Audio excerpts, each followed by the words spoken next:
spiritual prowess is something to marvel on.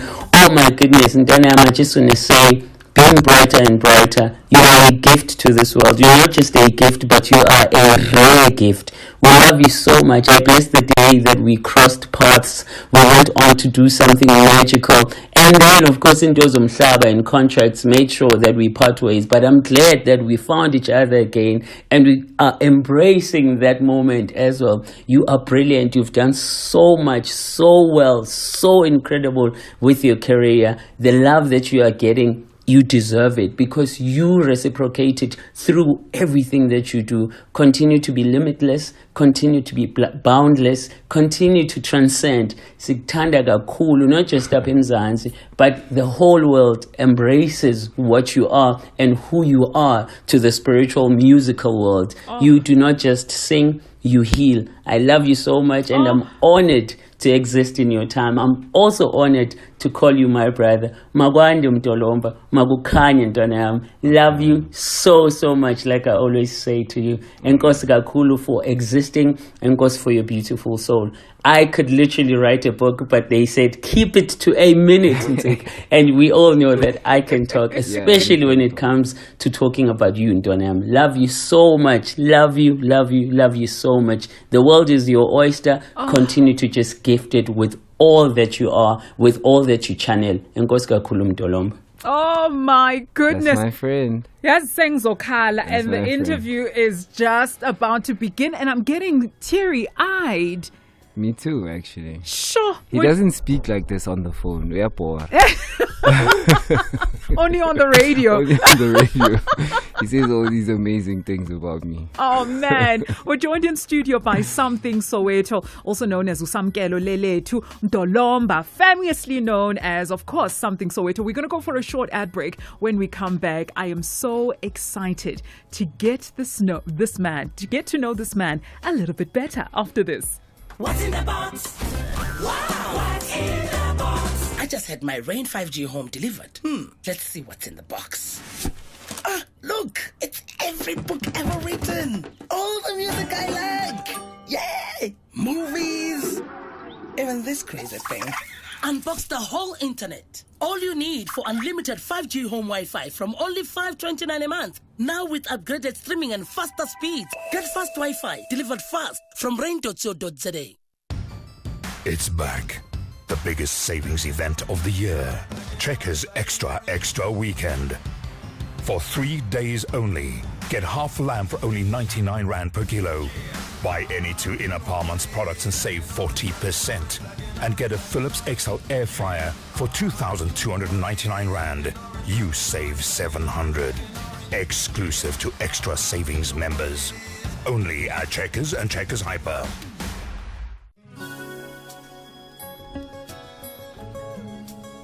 Oh man, I am really excited about this interview. Samthing Soweto is in the house, and I must tell you that we have been waiting for you. We have been on standby. Super excited for you to join us in the studio. Welcome, Baba. Thank you, Ntombi. Thank you. We started the show with a beautiful voice note from someone that you know very, very well, Nsika from the soil. Yes. The relationship that you two have, it's gone beyond friendship. It's now a brotherhood, and you can hear it from, the words of affirmation and how he just is a fan of your work as well, and he's just like cheering you on. How does it feel to have a brother in the industry who knows exactly where you come from and has been there from the beginning? Yeah, I mean, it's nice. It's humbling. Especially because, like he mentioned, that we did have a fallout. Like, the soil it's how I debuted into the music industry. Yeah. In SA, and as a result, us parting ways really did depress me, and I felt for a very long time that we would never get back to our friendship. And and the one thing that I love about my life right now is that I've gone through a period in my life where I thought certain people would never I'd never interact with them. Yeah. Or even have them, say good things about me. And man, time is a beautiful thing, Yeah. because it heals almost everything, like, and puts things into perspective as well. Yes, it does. And growing up and maturing and understanding certain things that I did not understand when I was 20 something. It's beautiful to get into this part of my life and have everyone around me meet me with warmth, and that I never imagined. I always felt like I had to fight. Like my 20s, I always felt like I had to fight. I was fighting everyone. I was fighting the soil. I was fighting, and in my 30s, it's like everyone is embracing me, and it's like there's barely any fights, and it's amazing. I mean, there are fights, but of course not of a malicious nature, and all I'm saying is that it's amazing to have Ntsiga as part of my life right now, and for him to even say the things that he says, I know he means it. Yes, he does. He's very genuine as a person, and I for a very long time I didn't actually even understand that, like even his ability to be genuine. Like most people might perceive that as being a showboat or like showy, or he's just saying stuff to say it, but Ntsiga is one of the most genuine people, he's like all of us, no one is perfect. That's true. But he is amazing. Like he literally means what he says. He's often very excited. His enthusiasm always is very childlike. And so it's amazing to have someone like that in my life. Let's talk about the fallout, because I've heard Ntsiga's side of the story, and he didn't really want to go into the nitty-gritties. And I think, sometimes, especially when time has gone past, there's no need to get into the details of this one said this and this one did that and then whatever. We like you say, time is a beautiful thing because we now look back, put things into perspective. But from your side of the view, what actually happened? Because you were part of the soil. I was. And then due to contractual issues, that's what Ntsiga said, by the way. Due to contractual issues, unfortunately, you had to part ways. What happened? Well, the short of the long, because I've told the story so many times. I know. And I've told it different ways. Yes. So I'll try to say a new way. A new way, but also a very honest way, right? So the contract situation was real. When you are young and you have a dream, you don't think about the business aspect of it.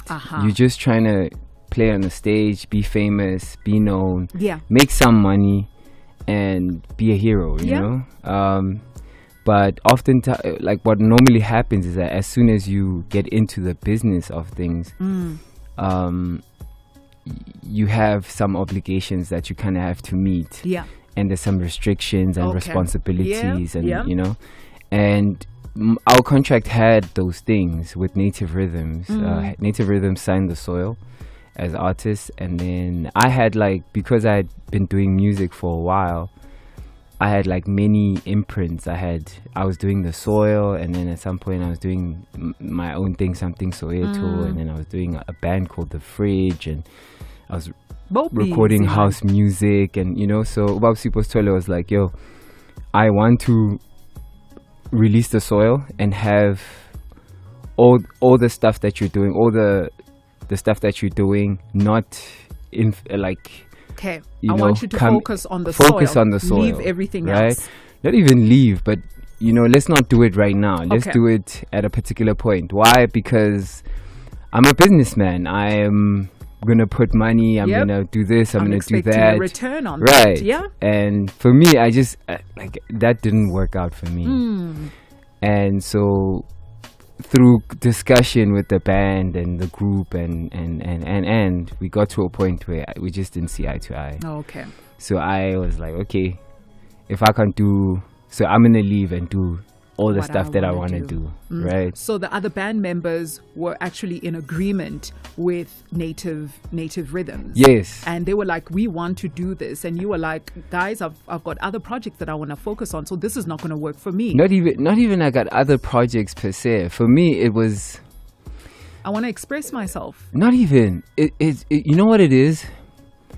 Ubab Sipostole only met him for 3 months. And he had this position of authority over a group now because he was our way into the industry. He would fund us. I just didn't like that. Okay. Yeah, I was like, no, this guy, we don't know this guy. We've been together for like over 6 years. We've been doing this. We've been traveling the country. And now this guy's telling us how to. You know what I mean? Okay. He was not wrong. Of course. Yeah. He was not wrong. Like, you know, just had a different. Yeah, I just felt like. No, there's a lot of things. Like I think I didn't know how to deal with the authority. Got you. You know, I got you. I think I didn't feel like it observed my authority too. And I was young. I had a point to prove. So I was, You're a rebel. I was like, I'll show you. And boy, did you show him. I mean, I not really. Well, I mean. At the end, it's like, I understand where he's coming from. Yes. And I understand the journey that, I showed him, but not really. I say not really because it took me a while, you know, and I went through strifes that I didn't necessarily have to go through to get to where I needed to get to. I only realized that, I mean, they say like a clever man learns from his experience, but a wise man lives from other people's experiences. Yes. I didn't have to go through the hardships. I could have just listened to the man who's been through it. Yes. Tell me, yo, young man, this is how you do it. This is how, you know what I mean? And I could have saved myself some depression, some spaces of like being broke and literally starting my life as an adult later. Like I left home at age 28. I couldn't afford to leave home because my career, like I had to start from scratch. Whilst like the soil was like, already like booming. Yeah, they were literally benefiting from what we all invested in. So it's the And I didn't songs have to that you leave guys wrote. Right. It's the, oh my word. I And didn't here have to they leave are that. living a very nice life. And now you Because they didn't chase me away, you know what I mean? You know, I love your honesty. I really do. How's your relationship right now with Ubabs Tole? It's good. I mean, It's good. We've never been that close. Like I said, I met him for 3 months, and then And that was it. literally And then I was after like, that- I'm leaving the group, you know, and so we've never really like had a great long relationship. see. We've had many chats. I see. But Did you I speak just, about the fallout? Did you address? yeah. Okay. I mean, we had many years to kind of get to this point. Like, he's tried in his own way to kind of get us back together. It just didn't work out.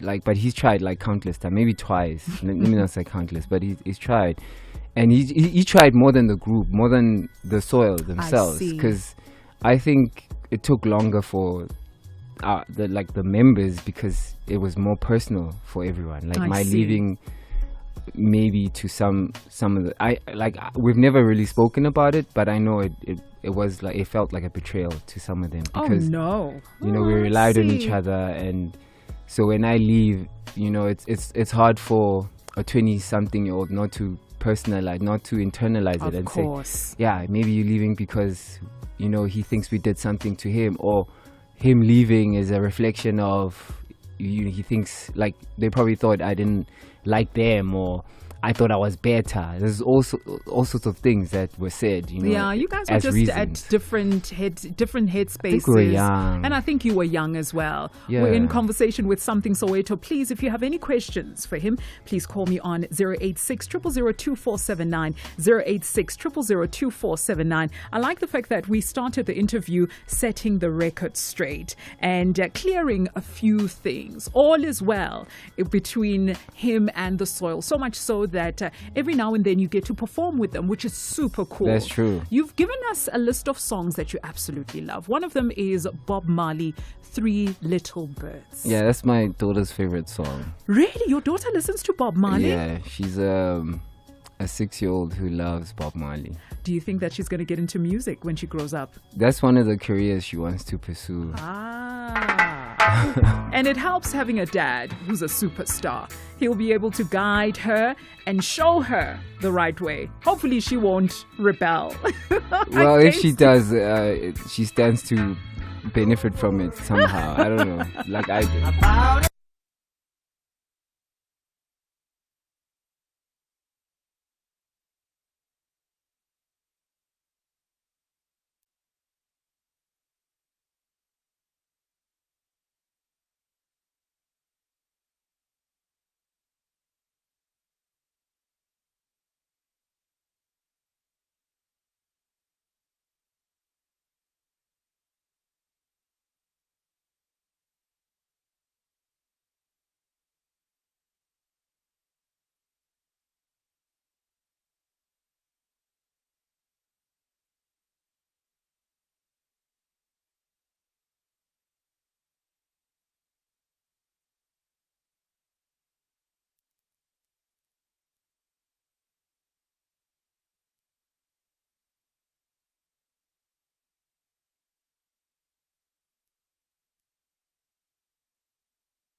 100 FM nationwide, our music, your memories. If you look at his profile picture on Instagram, you see him holding a little girl. And I'm assuming that little girl...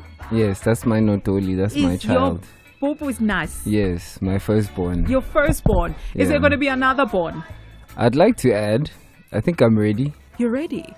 Yeah, I feel ready. How many children do you actually want to have? I think max 4. Max 4. Minimum 1. Okay, and the gender, because you've got a daughter now. She's going to be the firstborn, Sisomdala.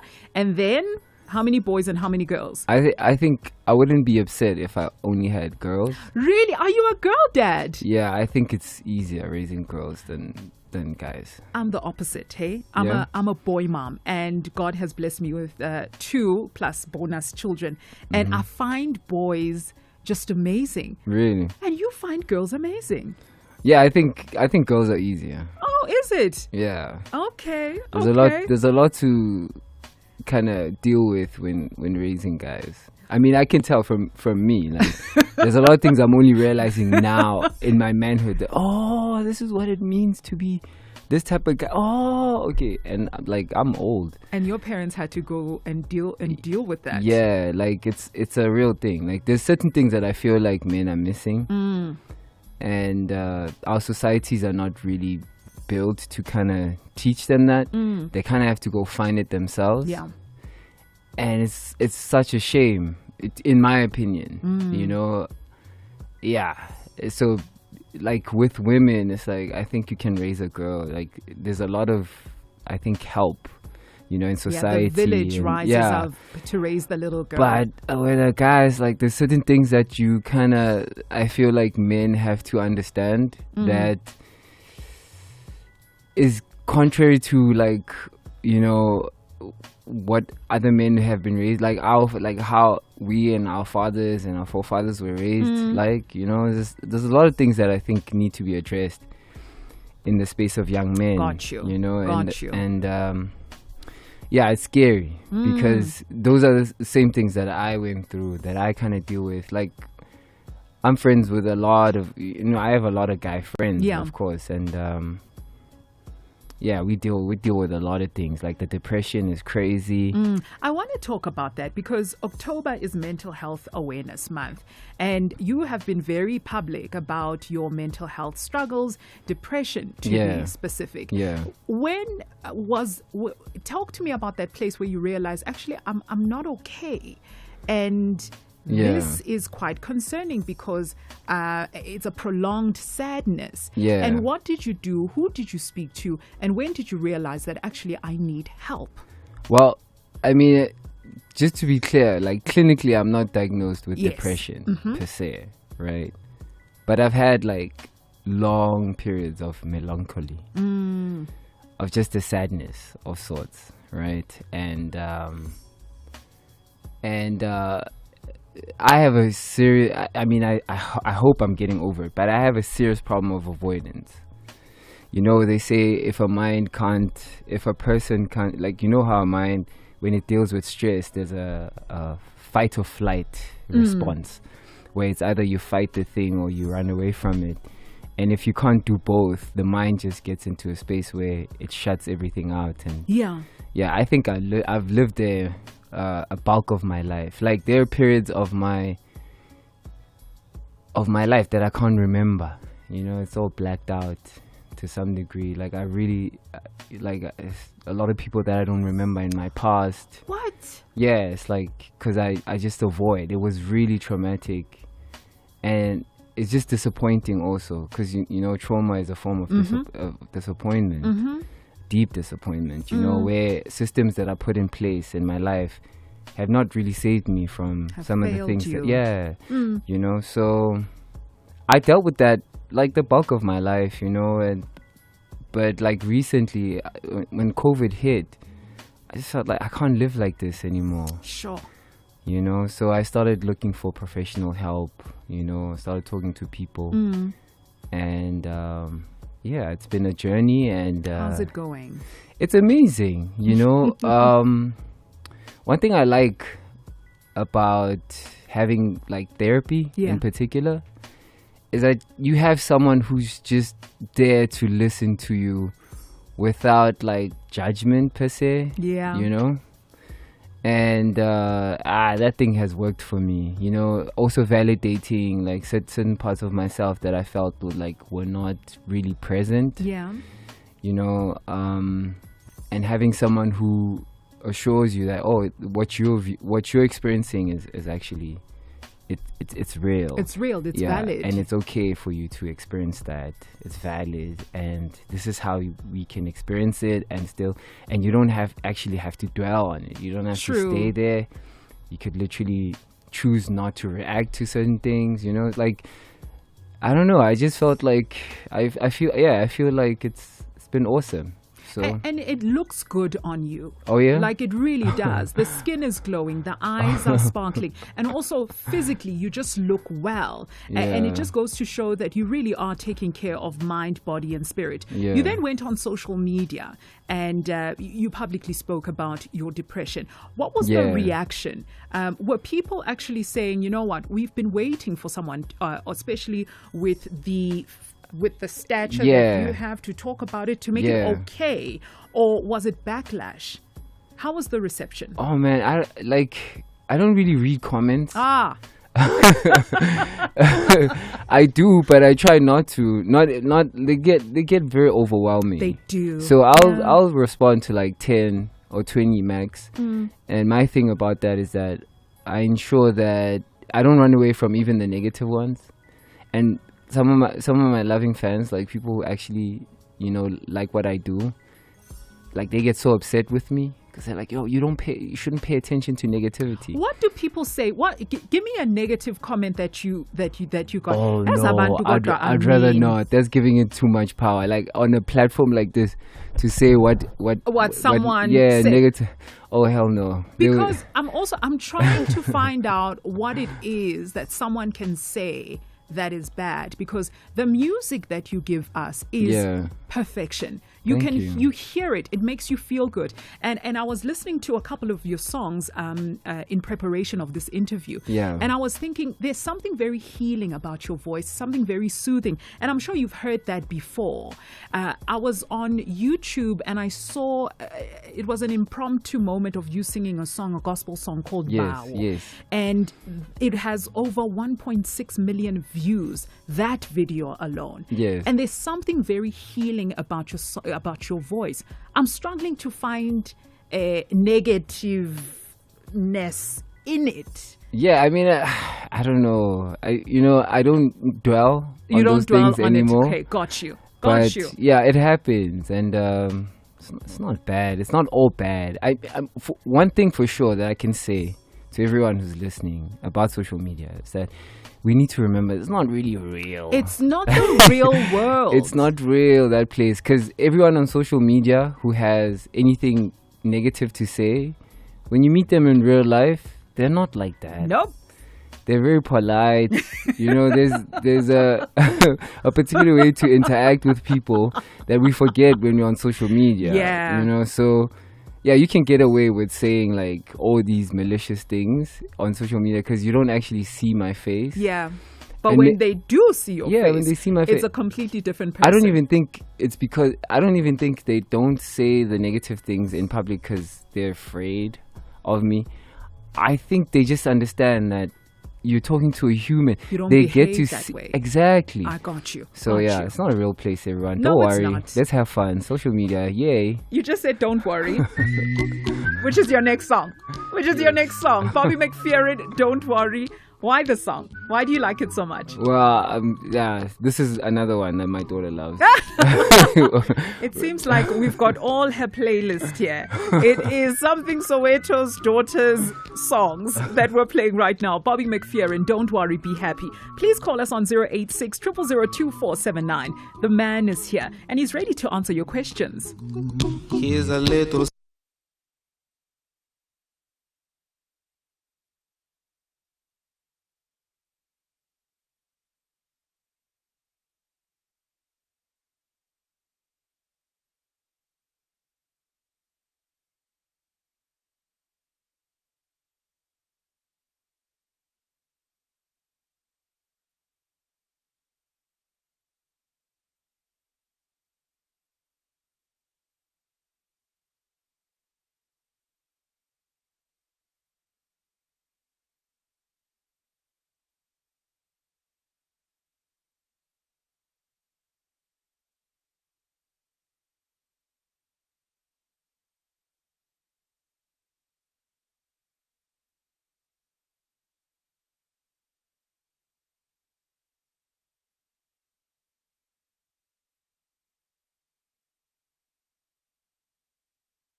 Ntombi, this is Aubrey Braops in Pretoria. Samthing Soweto, it's something else. Those ones are gifted. Yeah. They are gifted.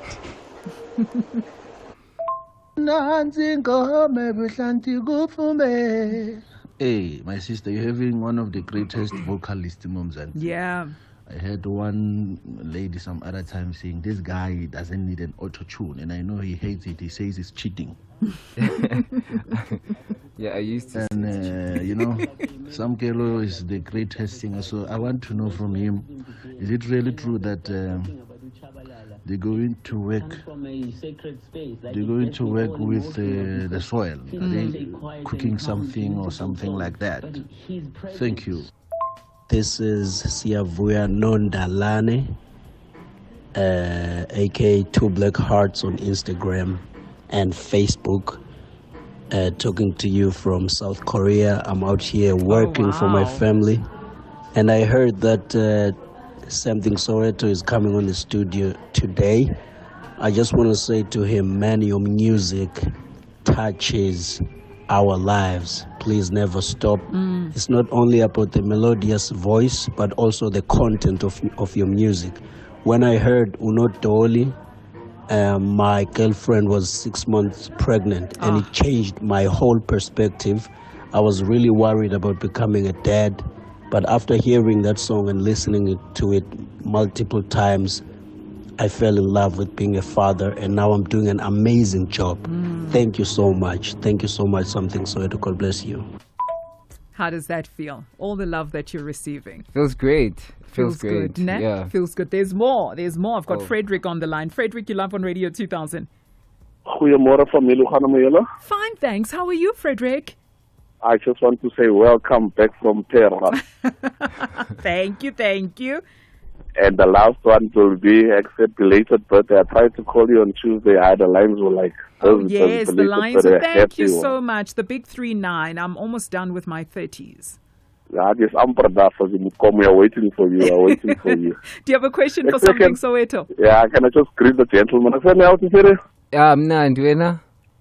Let him out to sugar and sweet water. Leke. Yeah. Right. The only thing I was just telling you out there, keep the good work up now. I don't want to tell you lies. You are like a water talent, my brother. You are like, super talented. Thank you so much, Frederick. We've got Katlego on the line. Katlego, it's your turn. I've got Samthing Soweto. Hi. Okay, we need to compose yourself, girl.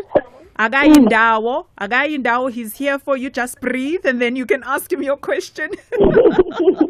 I can't. I get it. I get why you feel the way that you do. Do you have a question or do you have a comment? Yes, I do. Hi, Samthing Soweto. Hi. How are you? I'm good, thank you. Yes. I really like to ask what's the inspiration behind Amajans, because I really love it and I feel like it has a strong message out to the world. Yeah, well, Amajans. Right. I'm gonna let go of you, Katlego, and then you can listen on the radio, ne? Okay. All right. I think let's quickly go for a short ad break because I want to get a full explanation of the meaning behind Amajans. And I'm sure a lot of people want to know as well. We're going to go for a quick short ad break. When we come back, Samthing Soweto is going to answer your questions. Are they working on something with the soil? We're going to find out after this. At ShopRite, you have the power to save with extra savings. I got the power. Bringing 15 million members over 8 billion rand in extra savings. I got the power. Swipe and save up to 40% on 5 kilos White Star Maize Meal for only 49.99. Save 16 rand. And 2.5 kilos Golden Cloud Cake Flour for just 29.99. Save 7 rand. Extra savings gives you the power in your pocket. Valid until 6 November, only at ShopRite. I got the power. Are you looking for specific details from an interview on Radio 2000? If you happen to tune in at the tail end of an interview, or if you'd like to hear a specific interview again, worry not. Just go to www.radio2000.co.za. Click on the show where you heard the interview, and there you will find all the podcasts you might have missed on that particular show. Stay in the know on www.radio2000.co.za. Radio 2000. Our music, your memories. It's 10:51. We're hanging out with Samthing Soweto, a man that needs no introduction. He's done so well for himself, even though it hasn't been easy. Lots of trials and tribulations, fallouts with friends, but he's managed to mend those relationships, and he's doing extremely, extremely well for himself. Baba, so we had two questions. Yes. One on the voice note saying that, are you working on something with the soil? Will you guys ever come together? Yeah, we're currently working on like a show. Nice. That Suntiga needs to produce. And it's taking forever, by the way. Suntiga, if you're listening, please. Let's go. Yes. We're working on a show. Music-wise, the Soil is working on their next project. Yeah. I'm not sure how far they are. Mm-hmm. When we started talking, they were already started. Mm-hmm. So I don't know as far as that is concerned. But like, I'll definitely do something with them on my music. Oh, that's on nice. my album. But I would love to be on that album. But me being on that album would probably delay it. So I don't know what Sipostole would have to advise. But yeah, we are working on a show. That's yeah. wonderful. Ntsiga, get on it, please. Yes. Get on it. And then, what was the inspiration behind the song Amajens? Amajens. I mean, apart from, like, I just imagined myself being a father to my daughter as a teenager. Oh. If she was a teenager, what would I say? And instead of like making it very philosophical or like very intense or deep, I just thought, a normal father would never say the right thing per se. They'll just say what would make her very careful. Yeah. And that's just saying all men are the same. Like, baby, be careful. Be careful. All men are the same. Leave men alone. Leave boys. Focus on school. Focus on school. We'll see them later. Yeah. They're all the same. They just, So that's where it comes from. And then of course I had to touch on, the state at which, our relations or like the state of women in the country and gender-based violence and all these crimes, that are... Because you are raising a daughter who's going to be affected by all these ills. Yes, so I think, if I don't say so myself, like, so I wrote the song with a team of two, Umtitu's Matebo, who normally plays bass, and, Anzo, who's a rapper, an artist, who signed with, what is it? 10-5 Cartel, Ikampanigas Java. I think. I'm not sure about the name, but yeah, Ikampanigas Java. And they really did a good job. And so the crazy thing is that the whole song is written by men, but it's about, the state of women in the country. Yeah, and I think we need that. We need men to speak up because it is you guys who are going to stop the violence, not us saying, stop killing us, stop. It's for men to rise up and actually, become an ally in this fight against GBV. Right. I wanted to ask about the highs and lows of the music industry. Okay. You spoke very openly about, depression, but I want to speak about the highs, the moment where maybe you were standing on stage in a different country and you looked into the audience and you were like, never in my wildest dreams did I think that my voice and my music and my ability to write will take me here, whether it was outside of the country, whether it was performing for someone that you absolutely admired, or someone called you or sent you a DM and said, you know what, Fanak, I love you. I think you're great. Can you take us to that moment where you were just like, this is insane. I can't believe my voice did this. Yeah.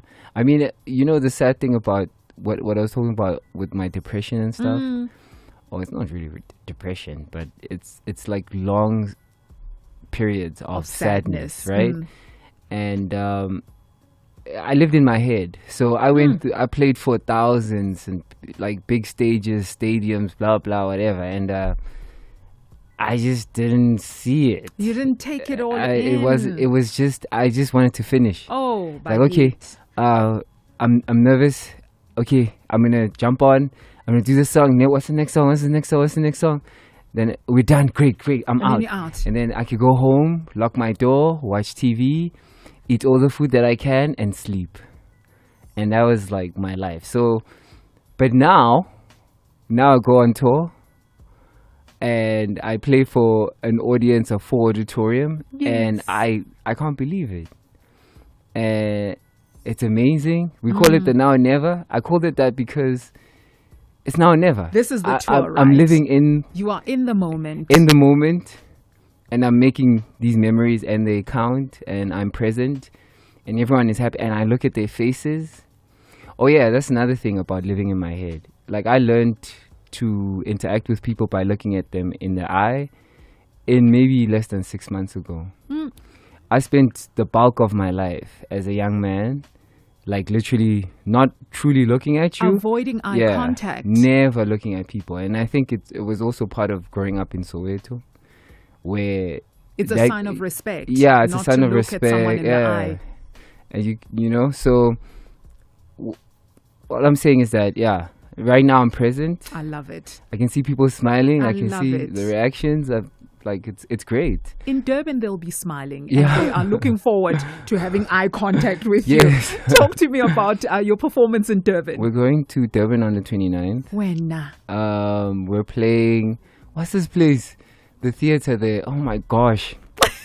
Let me look it up. The Durban Nights. Please help us. What is the theater there? My gosh. I can't believe this is so embarrassing. Okay, I'm playing the theater there. It's called the Playhouse. My gosh, how could I forget?